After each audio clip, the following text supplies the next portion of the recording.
Hello and welcome to this Python tips and trick video.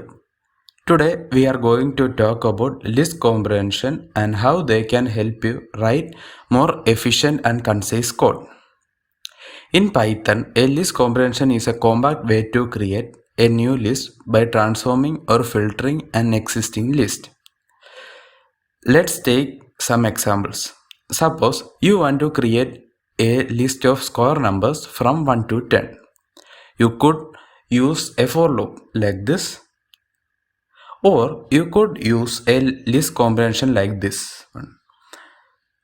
So the second option is shorter and more readable, especially for simple transformation. List comprehension can also be used to filter elements from an existing list. For example, suppose you want to create a list of even numbers from 1 to 10.